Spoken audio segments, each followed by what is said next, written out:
Good morning, friends. Today we will start the topic dimension and the dimensional formula.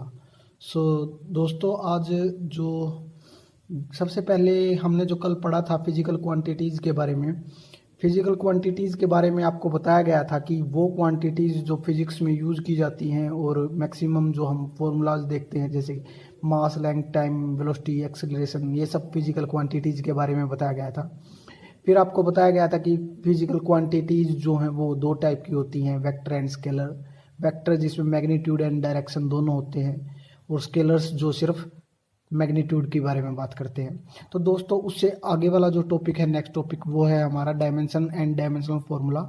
और dimension के बारे में जानने से पहले मैं आपको बता देता हूँ कि लगभग फिजिकल क्वांटिटीज़ जो हमने पढ़ी थी उसमें से जो 7 क्वांटिटीज़ थी हमारी फिजिकल क्वांटिटीज़, वो 7 फिजिकल क्वांटिटीज़ जो हमारी थी वो फंडामेंटल फिजिकल क्वांटिटीज़ थी, जिसके अंदर हमारा मैक्सिमम जो आते हैं वो मैं आपको बताता हूँ। लेंथ जैसे कि मास और टाइम, इलेक्ट्रिक करंट दोस्तों, और जो है टेम्परेचर, ल्यूमिनियस इंटेंसिटी और एक अमाउंट ऑफ सब्सटेंस। ये जो 7 जो हमारी एक फिजिकल क्वांटिटीज़ हैं, ये हमारी दोस्तों जो है फंडामेंटल फिजिकल क्वांटिटीज़ हैं, जो 7 है हमारी हैं। लेंथ जिसको हम मीटर में मेज़र करते हैं, मास को हम किलोग्राम में, टाइम सेकंड में, इलेक्ट्रिक करंट एम्पियर में मेज़र करते हैं, और ऐसे ही टेम्परेचर जो हमारा होता है वो केल्विन में होता है, और ल्यूमिनियस इंटेंसिटी जो होती है वो कैंडेला में होती है, उसको सी से रिप्रेजेंट किया जाता है। कैंडेला सी से रिप्रेजेंट किया जाता है, उसको कैपिटल सी से। कैंडेला को ऐसे लिखा जाता है CANDELA, कैंडेला। और अमाउंट ऑफ सब्सटेंस जो हमारी होती है वो मोल में लिखी जाती है, MOLE, मोल। तो ये दोस्तों हमारी 7 फिजिकल क्वांटिटीज़ हैं। लेकिन हम जो मैंने बोला था कि आपको, लेकिन 3 क्वांटिटी जो कि हमारी कौन सी, मास, लेंथ और टाइम, लगभग मैकेनिक्स के अंदर हम ये 3 फिजिकल क्वांटिटीज को यूज कर सकते हैं, और जितनी भी एक्सप्रेशंस होती हैं उनको 3 की फॉर्म में लेके आ सकते हैं। जैसे कि मैं फॉर एग्जांपल अगर मैं बात करूं सबसे पहले, तो मैं अगर बात करता हूं डेंसिटी की, मान लो, तो डेंसिटी जैसे हमारा है, डेंसिटी क्या होती है दोस्तों, वो होती है मास अपॉन वॉल्यूम होता है। तो मास अपॉन वॉल्यूम को हम कैसे लिख सकते हैं, मास जो कि m से लिख सकते हैं, वॉल्यूम जो कि लेंथ की क्यूब का होता है, 3 लेंथ के क्यूब की वजह से होता है, तो उसको L क्यूब की फॉर्म में लिख सकते हैं। और ऐसे ये वाला जो फॉर्मूला है हमारा ML-3 बन जाएगा। और इसको हम अगर टी क्योंकि टाइम जो है वो यहाँ पर है ही नहीं, तो उसको टी की 0 फॉर्म में लगा लेते हैं। ऐसे ही फॉर एग्जांपल और हम बहुत सारी यूनिट ले सकते हैं। मैं दोस्तों आज आपको बहुत सारी जो हमारी फिजिकल क्वांटिटीज़ हैं उसका जो डायमेंशन है और डायमेंशनल फॉर्मूला निकाल के दिखाऊंगा, तो आप कृपया ध्यान से देखते रहें और समझते रहें चीज़ों को, आपको बहुत ही अच्छे से समझ में आएगा। जैसे कि दोस्तों मैं साथ में चीज़ें बताता भी जाऊंगा जो कि बेसिक हमारे लिए इंपॉर्टेंट रहेगी। जैसे कि मैं सबसे पहले बात करता हूँ वेलोसिटी की। तो दोस्तों हमारे को पता है कि वेलोसिटी जो होती है वो क्या होती है, स्पीड की तरह एक चीज़ होती है, लेकिन स्पीड के साथ में जब डायरेक्शन ऐड हो जाती है तब हम उसको वेलोसिटी बोलते हैं। तो वेलोसिटी जो है वो हमारी क्या होती है, डिस्प्लेसमेंट अपॉन टाइम होती है दोस्तों। क्या होती है, डिस्प्लेसमेंट अपॉन टाइम होती है। तो डिस्प्लेसमेंट अपॉन टाइम को हम कैसे लिख सकते हैं, डिस्प्लेसमेंट को L की फॉर्म में, टाइम को T की फॉर्म में। तो यहाँ पर फॉर्मूला जो हमारा बन जाएगा LT-1, और हम इसको लिख सकते हैं m0L_T-1। ऐसे ही दोस्तों एक्सीलरेशन जो कि वेलोसिटी की वजह से बनता है, एक्सीलरेशन जो होता है हमारा उसका फॉर्मूला होता है, वेलोसिटी का मतलब, एक्सीलरेशन का मतलब होता है वेलोसिटी अपॉन टाइम। मतलब वेलोसिटी को टाइम के हिसाब से देखा जाना कि पहले इतनी किलोमीटर पर आवर की स्पीड थी, फिर इतने किलोमीटर पर आवर की स्पीड थी, और उसको टाइम के अकॉर्डिंग हम देख पा रहे हैं। तो वो मतलब एक्सीलरेशन है दोस्तों। तो एक्सीलरेशन के लिए हम क्या करते हैं, अब हमारे को पता है कि वेलोसिटी की जो हमारा डायमेंशनल फॉर्मूला बना था वो LT-1 था, तो यहाँ पर लिख दिया हमने। टाइम के लिए मैंने इसके लिए लिखा है, और टाइम के लिए मैंने क्या लिखा है, T लिखा है। तो ये जब T ऊपर जाएगा तो क्या होगा, LT-2 की फॉर्म हो जाएगी, जिसको मैं लिख सकता हूँ m0L-T-2 ऐसे लिख सकता हूँ मैं। तो हमने अभी किसके बारे में देखा, एक्सीलरेशन के बारे में देखा। अब हम देखते हैं किसके बारे में, एक्सीलरेशन की वजह से जो एक डायमेंशनल फॉर्मूला है हमारा वो बन सकता है अलग से फोर्स को लेकर। तो हम फोर्स के बारे में लिखते हैं दोस्तों। तो जो फोर्स है हमारा वो क्या होता है, मास इंटू एक्सेलरेशन होता है। फोर्स का फॉर्मूला होता है मास इंटू एक्सेलरेशन। तो मास इंटू एक्सेलरेशन मतलब m इंटू ए, और a जो मास के लिए हमने m और एक्सेलरेशन के लिए अभी हमने फॉर्मूला बनाया था, जो कि डायमेंशनल फॉर्मूला हमारा कितना था, LT-2 था दोस्तों। क्या था, LT-2 था। तो हमारा फोर्स के लिए जो फॉर्मूला बन जाएगा वो क्या होएगा, MLT-2 हो जाएगा दोस्तों। तो MLT-2 हो जाएगा। तो ऐसे ही फोर्स के बाद हम देखते हैं किसके बारे में, वर्क डन के बारे में। तो मैं आज आपको मैक्सिमम जो है वो हमारे डायमेंशनल फॉर्मूला करवा दूंगा, जो कि हमेशा 11th 12th और हर जगह हमारे लिए इंपॉर्टेंट रहेंगे। तो इसको सीखना बहुत ज़रूरी है, तो ध्यान से देखिए आप। वर्क जो होता है वो हमारा होता है फोर्स इंटू डिस्प्लेसमेंट, और इसका अगर हम फॉर्मूले की बात करो तो FS कोस थीटा भी लिख देते हैं इसको, FS कोस थीटा, क्योंकि इंटू जो है F.S जो है वो डॉट की फॉर्म खुल के कोस थीटा की फॉर्म में बन जाती है। तो F.S जो है हमारा फोर्स इंटू डिस्प्लेसमेंट। फोर्स का फॉर्मूला हमारा दोस्तों अभी मैंने लिखा था MLT-2 जो है, और डिस्प्लेसमेंट के लिए L है। तो इसका फॉर्मूला हमारा क्या बन जाएगा, ML²T-2। तो हमारा दोस्तों क्या फॉर्मूला बन जाएगा, ML²T-2। तो ऐसे ही अब अगर हम फोर्स की जगह पर हम और किसका फॉर्मूला निकाल सकते हैं, अब निकालते हैं दोस्तों एनर्जी का फॉर्मूला। मैं आपको बताना चाहूंगा कि कुछ फॉर्मूले ऐसे भी होते हैं जो सबके कॉमन होते हैं, जैसे वर्क डन का फॉर्मूला है। अब एक काइनेटिक एनर्जी का फॉर्मूला निकाल के दिखाते हैं आपको। काइनेटिक एनर्जी जो कि क्या होती है, हाफ mv², इसका फॉर्मूला होता है। हाफ m के लिए मास जो है m का होगा, वेलोसिटी के लिए हम क्या लिखते हैं, LT-1 लिखते हैं ना दोस्तों। तो LT-1 का जो है हमारा स्क्वायर हो जाएगा यहाँ पर, क्योंकि v का स्क्वायर है यहाँ पर। तो LT-1 का जो स्क्वायर होगा वो ML²T-2 हो जाएगा। देखो दोस्तों कि ये भी फॉर्मूला सेम है, ये भी फॉर्मूला सेम है। ऐसे ही अगर मैं पोटेंशियल एनर्जी का फॉर्मूला निकालूं, पोटेंशियल एनर्जी जो होती है हमारा, हम क्या पढ़ते आए हैं, mgh बोलते हैं पोटेंशियल एनर्जी का जो फॉर्मूला होता है। उसको भी अगर हम निकालते हैं तो m जो कि मास है उसको ऐसे लिखते हैं, g जो कि एक्सीलरेशन ड्यू टू ग्रेविटी है। तो एक्सीलरेशन का क्या फॉर्मूला होता है, LT-2 होता है। हाइट क्या होती है, एक टाइप की लेंथ होती है, तो इसको l लिख लेते हैं। तो दोबारा हमारा फॉर्मूला क्या बन गया, ML²T-2 बन गया दोस्तों। तो ये देखिए आप, तीनों जो फॉर्मूले हैं वो हमारे कैसे हैं, एक जैसे हैं। और ऐसे ही एक और चीज होती है जिसको हम टॉर्क बोलते हैं। तो टॉर्क जो होता है वो क्या होता है, वैसे इसको FR sin थीटा लिखते हैं, लेकिन मतलब फोर्स इंटू डिस्प्लेसमेंट जो होती है, परपेंडिकुलर डिस्टेंस, उसी को हम टॉर्क बोलते हैं। तो फोर्स का जो हमारा फॉर्मूला है वो क्या है, MLT-2 है, और डिस्प्लेसमेंट मतलब L है। तो यहाँ पर भी ML²T-2 है। तो देखिए आप कि ये चार जो है हमारे, ये इन सब का क्या है, डायमेंशनल फॉर्मूला सेम है, बिल्कुल एज इट इज है। अब इसके बाद देखिए दोस्तों, हम अब बात करते हैं हम किसके बारे में, पावर के बारे में बात करते हैं। पावर का आपको पता है, आपने सुना है, वर्क डन जो अपॉन टाइम होता है, रेट ऑफ वर्क जो है, उसी को हम क्या बोलते हैं, पावर बोलते हैं। कि काम जल्दी हो पा रहा है या लेट हो पा रहा है, वर्क डन को टाइम के अकॉर्डिंग देखना ही हमारा क्या है, पावर है। और पावर का जो फॉर्मूला वर्क डन की अगर मैं बात करूँ तो हमने यहाँ पे दोस्तों निकाला था, वर्क डन का जो हमारा डायमेंशनल फॉर्मूला था ये था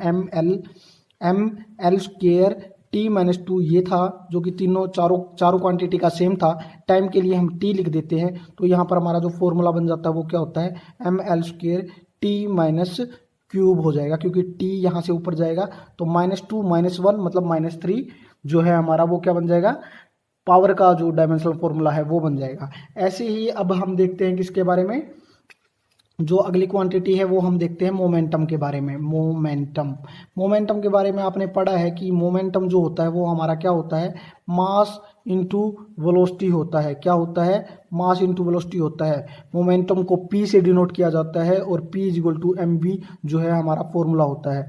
मास के लिए हमने m लिख लिया, वेलोसिटी के लिए हमने अभी देखा था कि डायमेंशनल फॉर्मूला जो है हमारा LT-1 है। तो मोमेंटम का हमारा फॉर्मूला क्या बन जाता है दोस्तों, MLT-1 जो है हमारा वो फॉर्मूला बन जाता है। ऐसे ही मोमेंटम के जैसे ही एक हमारा डायमेंशनल फॉर्मूला और आता है, वो होता है हमारा किसका, इम्पल्स का। किसका होता है दोस्तों, इम्पल्स का। इम्पल्स जो होता है वो होता है हमारा force into change of time, की टाइम के अकॉर्डिंग जो है वो फोर्स का चेंज होना, वो ही हम क्या बोलते थे, उसी को हम इम्पल्स बोलते हैं। तो जो अगर हम फोर्स की बात करें तो हमारा फोर्स का फॉर्मूला क्या था, सबसे पहले देखिए MLT-2। देखिए ध्यान से, force, work done, kinetic energy, potential energy और टॉर्क सबका फॉर्मूला एक ही है, कोई अलग फॉर्मूला नहीं है। तीनों सबका डायमेंशनल फॉर्मूला जो है हमारा एक ही है। तो फोर्स का जो हमारा फॉर्मूला होगा वो क्या होगा हमारा जो हमारा इसमें जो था फोर्स का जो फॉर्मूला था दोस्तों वो अलग है। Work done, kinetic energy, potential energy और टॉर्क का जो है हमारा वो सेम है। तो फोर्स का जो हमारा होगा वो MLT-2 था। यहाँ पर तो सिर्फ L है और यहाँ पर L स्क्वेयर है इन सब में, तो यहाँ पर MLT-2 है।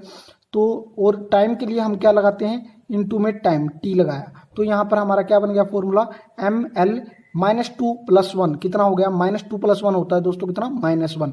तो हमारा देखो फिर फॉर्मूला क्या हो गया, सेम हो गया। तो इसका मतलब मेरा कहने का मतलब ये है कि वर्क डन की बात करें आप, काइनेटिक एनर्जी की बात करें, पोटेंशियल एनर्जी, टॉर्क की बात करें तो आपका फॉर्मूला एक जैसा रहेगा। मोमेंटम की बात करें, इंपल्स की बात करें तो आपका एक जैसा फॉर्मूला रहेगा।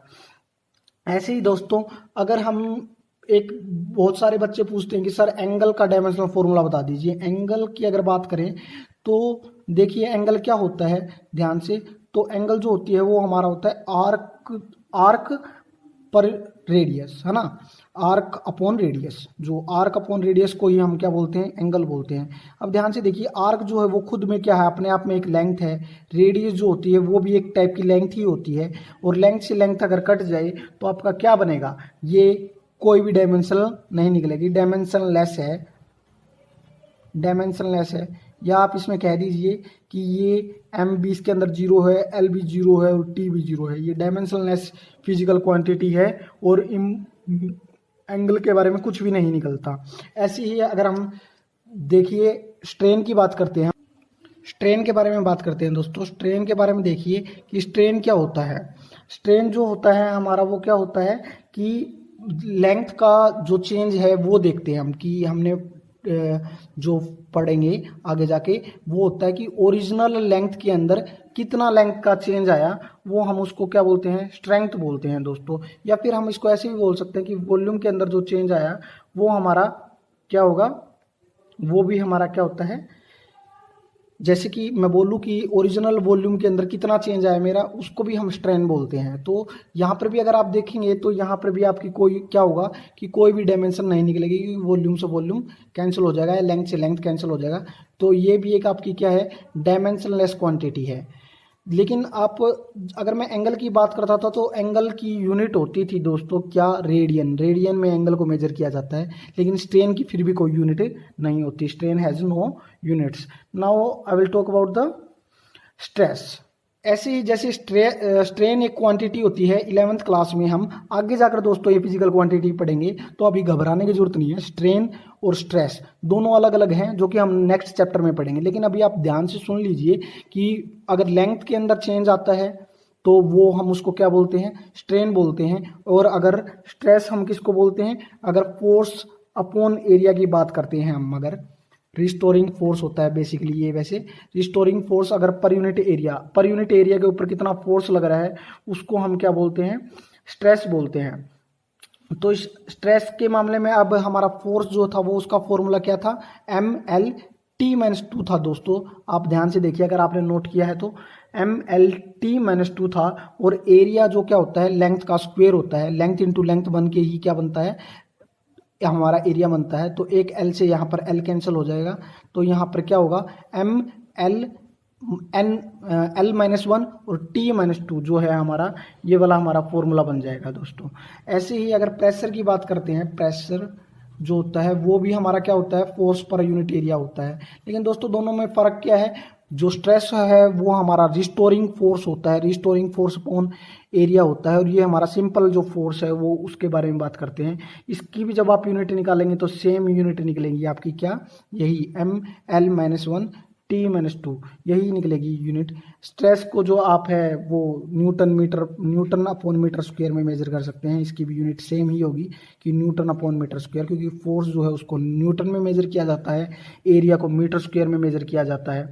और ऐसे ही अगर हम बात करें किसकी, फ्रिक्वेंसी की बात करते हैं, तो फ्रिक्वेंसी हमने पढ़ा है कि फ्रिक्वेंसी क्या होता है, 1/टाइम, रेसिप्रोकल ऑफ जो टाइम होता है उसको हम क्या बोलते हैं, फ्रिक्वेंसी बोलते हैं। तो फ्रिक्वेंसी हमारा क्या होगा, 1/T होगा, तो इसको T-1 या फिर m यहाँ पर 0 है, L की क्वांटिटी 0 है और T जो है वो -1 है, तो हमारा इसका फ्रिक्वेंसी का जो है हमारा फॉर्मूला ऐसे बन जाएगा।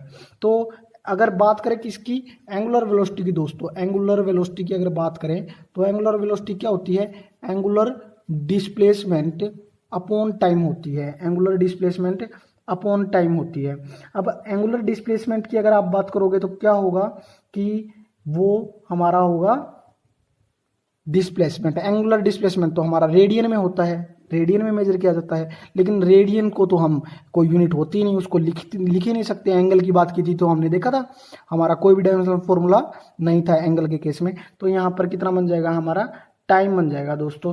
तो एंगुलर डिस्प्लेसमेंट जो है उसकी भी हमारी जो यूनिट है वो क्या होगी, T-1 होगी। और अगर मैं बात करूँ इसकी यूनिट की कि इसको किस में मेजर किया जाएगा, तो इसमें फिर इसको रेडियन पर सेकंड में मेजर किया जाता है, लेकिन फॉर्मूला हमारा सेम रहेगा T-1। तो ये एक इंटरेस्टिंग बात है दोस्तों। ऐसे ही हम आगे जाकर पढ़ेंगे 11th क्लास में कि एक टर्म और आएगी हमारे पास में, उसको बोलते हैं moment of inertia. Very interesting और दोस्तों बहुत ही इंपॉर्टेंट जो है हमारा ये टॉपिक आएगा, जो कि मैं पढ़ाऊंगा आप सबको इसके बारे में।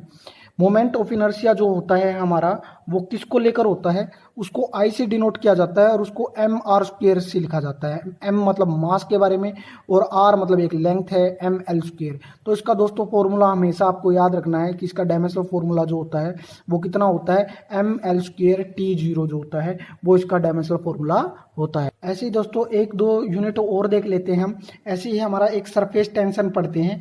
आपने कभी सुना हो तो कि वाटर ड्रॉपलेट्स जो होती है वो स्फेरिकल शेप में क्यों होती हैं, गोल क्यों होती हैं, तो वो सरफेस टेंशन की वजह से ही होती है।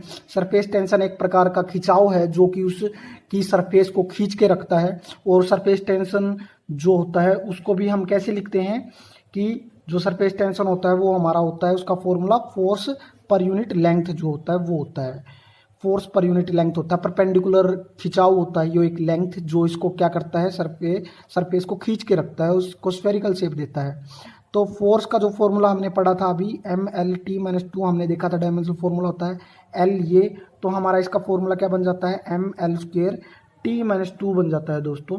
ऐसे ही अगर हम बात करें किसकी, स्प्रिंग कांस्टेंट की दोस्तों, एक स्प्रिंग कांस्टेंट पढ़ेंगे हम। हुक्स लॉ होता है जिसके अंदर हम स्प्रिंग कांस्टेंट पढ़ते हैं। स्प्रिंग कांस्टेंट जो होता है उसको K से डिनोट किया जाता है।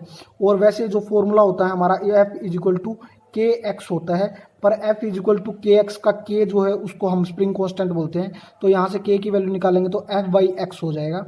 F फोर्स जो है, फोर्स को दोबारा हम देखते हैं तो यही जो यूनिट है देखेंगे तो इसको x जो हमारी लेंथ, तो फोर्स अपॉन लेंथ, सेम जैसे ऊपर लिखा था सरफेस टेंशन की तरह स्प्रिंग कांस्टेंट का भी फॉर्मूला दोस्तों क्या हो जाएगा, ML² T-2 हो जाएगा। तो दोस्तों ये कुछ हमारे फॉर्मूले हैं जो कि बहुत ही इंपॉर्टेंट है। अब हम पढ़ेंगे नेक्स्ट क्लास के अंदर।